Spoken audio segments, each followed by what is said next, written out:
Hi, it's Kathy Tombaugh, and I'm very happy today to welcome Titania Jordan.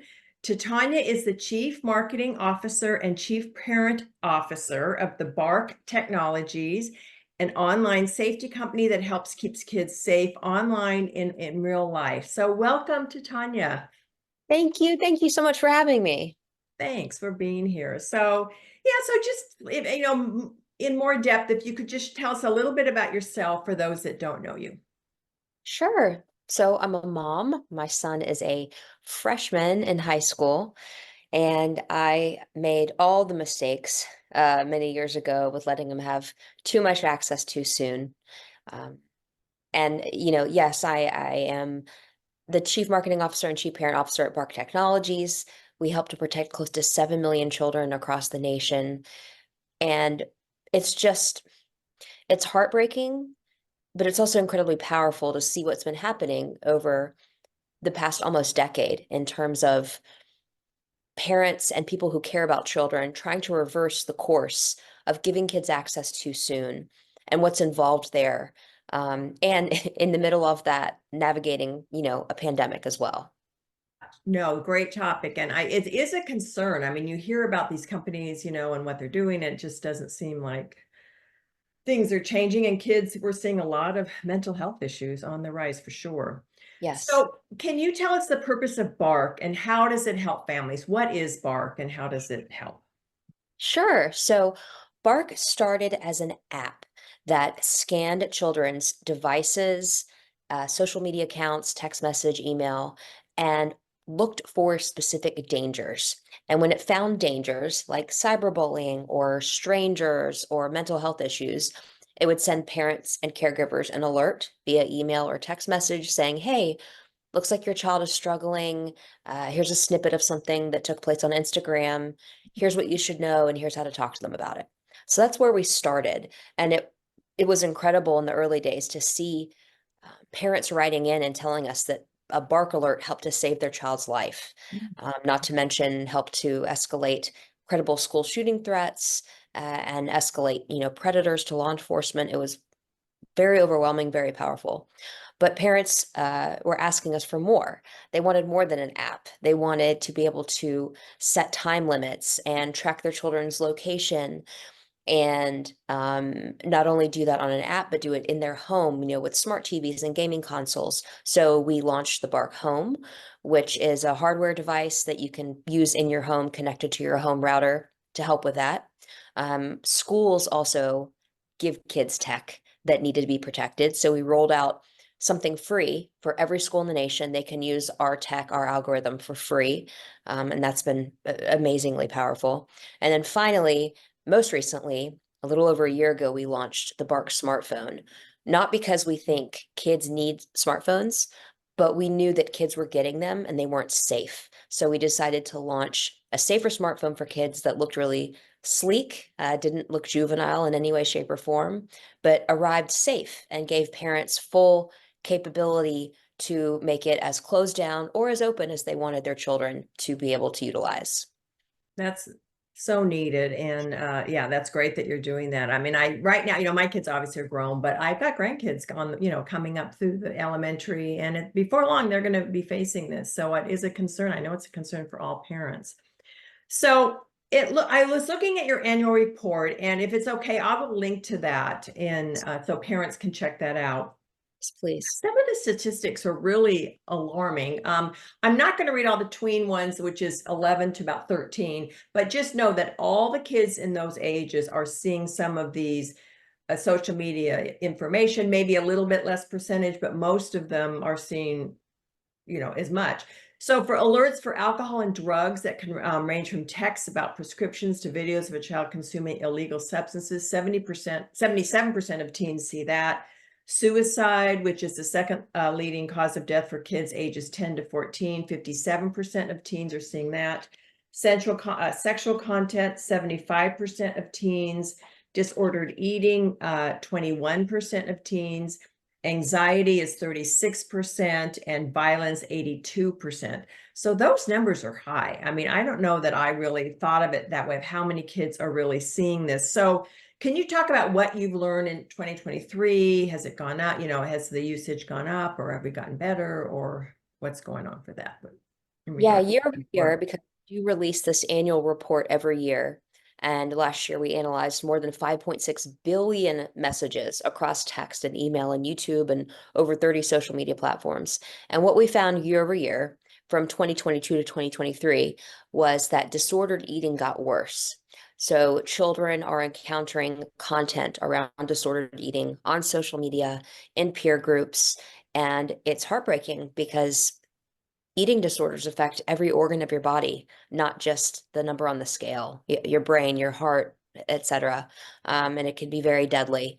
And there's a contagion effect there as well. So um, it's something that we don't talk about enough when we're talking about online dangers. We absolutely talk, as we should, a lot about bullying and predators and drugs and suicidal ideation. But we need to spend more time talking about disordered eating because it's getting worse. And it's, it does, as I look back on, when I was growing up, I mean, we didn't have all these, and I don't know about you, you were obviously a lot younger than I am, but, and so when you think about the mental health now and the issues that are going on, and so much of it's caused by these programs. So it's unfortunate. So my work, a lot of what I do is focused on drugs and alcohol. And as I mentioned, there is quite a lot of information about drugs and alcohol online that teens are seeing. So, and then anxiety and depression are two of the things I hear all the time from parents, that my kids have anxiety and depression. And then, next thing you know, they're, using substances. So can you talk about a little bit about what kids see online and how that impacts substance use? And again, the parents that I'm working with, unfortunately, kids are already there, but they have younger brothers and sisters or grandchildren or whatever. So Absolutely. Yeah, and thank you for your work because it's a long road and it's much needed. But what's especially heartbreaking these days is that one pill can kill, and children can get drugs delivered to their home, much like they can a pizza, just by going on Snapchat.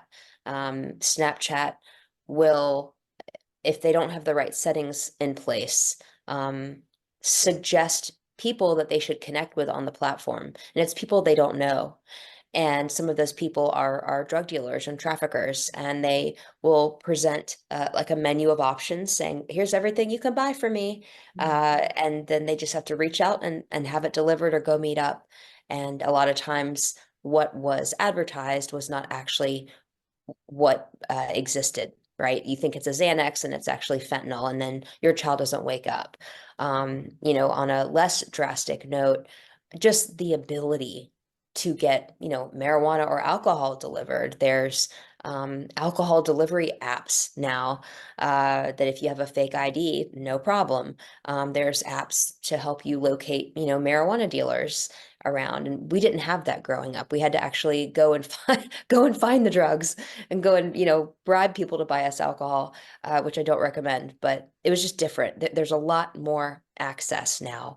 It's so easily obtainable. And not only that, but in order to learn just how to do the drugs or how to make drinks or that sort of thing, there are so many YouTube videos, TikTok videos, Instagram videos, Snapchats that glorify drug culture and make it seem like it's cool to be constantly messed up or stoned when it's absolutely not. So many of the celebrities that we all look up to and children look up to, aren't shy about promoting their drug and alcohol use and or abuse. And again, children are so very impressionable. And that sort of content used to be very filtered and limited. We growing up, I'm 43, I don't think I'm that much younger than I couldn't turn on the TV and just see this stuff, right? We had standards, at least before 10 p.m. at night. Mhm. That ship has sailed. Mm. Yeah, it's just sad. And I think what's difficult too is for parents. I mean, how do you, this is such a great addition to safety and all that. And it is so challenging for parents. Like, how do you watch your kid? You can't watch your children 24/7. And so this is super helpful. So what suggestions do you have? I mean, obviously the Bark app would be perfect, and the Bark information would be a wonderful asset for parents. Do you have anything else to talk, like how do parents start talking about this? What other information would you give to parents as they think about how to navigate this social media as their children get older? Yeah, I mean, first of all, just delay. I have never heard a parent, not once, say, I waited too long. I should have given my child access sooner. Not once. I'm not talking about a smartphone, I'm talking about social media. So not once has a parent said, yeah, I really should have let them have Snapchat or Instagram or TikTok sooner. So it's okay to delay. Your children might be mad at you in the moment, but they will thank you later, and it's better for them. So delay as long as you can and make sure you've had these candid conversations with them. It's not about judgment or punishment, but it's about a reality check. Let them know, you know, if you perhaps experimented back in the day, just let them know you you regret some of the choices you made, but at least you weren't risking your life with one bad choice. Um, you know, smoking a joint at a party, like, but now that joint could have fentanyl or could have something else in it. It's much riskier, and the drugs out today are stronger. The marijuana of the 70s and 80s is different than the marijuana of today, and can cause lifelong harms, hallucinations, anxiety, panic attacks, and much worse. So um, it's about being very, like I said, very candid with them. Um, and this is hard too because we're not even weaving in the addiction issues. If your family has a history of drug or alcohol abuse, there is a higher propensity to become addicted, and talk about that.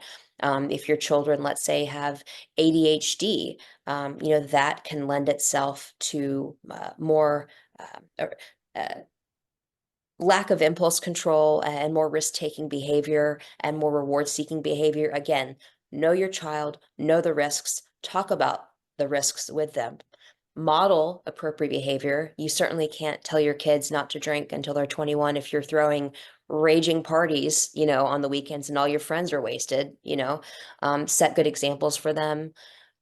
I I might be a little dramatic, but um, I as when my son gets his license, I might, try to find a PSA from Mothers Against Drunk Driving to just show him what a car wreck looks like that's been in a wreck because of a drunk driver. Because sometimes, actually many times, visuals hit home way more than words. Think that's a great idea. I mean, as you mentioned, I remember when I was in high school, they brought I think they do the assembly. Sometimes they'll bring in a wrecked car and show the kids, but I don't think they can see it enough. I mean, really, you can't be safe enough. And you're absolutely right. Nowadays, it's so much, there's so much more to be fearful about because it is one pill and your child, and I've had an interview with people that have that exact same things happen, and it's heartbreaking. It is just heartbreaking. So I really like this whole idea of what you're doing, the Bark app, the Bark information, the whole, so can you tell people where they can find out more about it and the work that you're doing? Sure, yeah. If you want to learn more about Bark, go to bark.us. It's the website, the word bark, and then not .com, but .us. And you'll land on a page that shows you our product offerings. That can help alert you if your child is engaged in risky behavior or with risky individuals. But we also have so many free resources. If you want to catch up on the latest drug slang or emoji slang, for example, sometimes kids will use a snowflake emoji, not to talk about the weather, but to talk about cocaine. So it's just important for you to be in the know and to be able to have these conversations with your children and let them know that you're a safe place. You might not agree with every choice they make, but you do love them unconditionally. And if they get into a spot where they've made a bad choice and they need help, they can absolutely call you and come to you, and you will be there to help them. Wonderful. That's great. Well, thank you for this, and thank you for having this, available for parents. I know it's so needed. So I really appreciate you stopping by and sharing your work. Absolute. Thank you for having me. And again, thank you for all the families that you help.